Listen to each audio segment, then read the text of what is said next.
এই সূরাটি আয়তনে ছোট হলেও মর্যাদার বিচারে কোরআনে কারীমের শ্রেষ্ঠতম সূরা সমূহের মধ্য থেকে অন্যতম।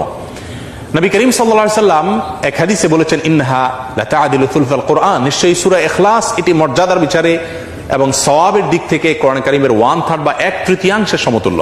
বুখারীর এক বর্ণনা থেকে বোঝা যায় নবী সাল্লাল্লাহু আলাইহি সাল্লাম সূরা ইখলাস একবার পাঠ করলে কোরআন কারীমের 1/3 তেলাওয়াত করার সমান সওয়াব পাওয়া যাবে, সেটি বলেছেন।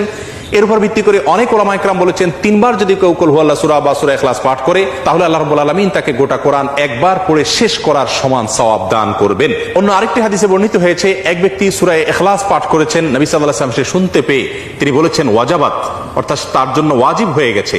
সাহাবা ইকরাম জিজ্ঞাসা করেন, ইয়া রাসূলুল্লাহ কি ওয়াজিব হয়ে গেছে? তিনি বলেছেন তার জন্য জান্নাত ওয়াজিব হয়ে গেছে, জান্নাত আবশ্যক হয়ে গেছে। অন্য একটি বর্ণনায় তিনি বলেছেন, যদি কেউ 10 বার সূরা ইখলাস বা কুল হুয়াল্লাহ সূরা পাঠ করে আল্লাহ রাব্বুল আলামিন তার জন্য জান্নাতে একটি প্রাসাদ নির্মাণ করবেন। মসজিদে কুবার একজন ইমাম নিযুক্ত ছিলেন, যিনি প্রতি রাকাত ফরজ নামাজে সূরা ফাতিহা পাঠ করার পর যখন অন্য সূরা মেলানোর অপশন আসে তিনি প্রথমে সূরা ইখলাস পাঠ করেন, এরপর অন্য সূরা পড়েন।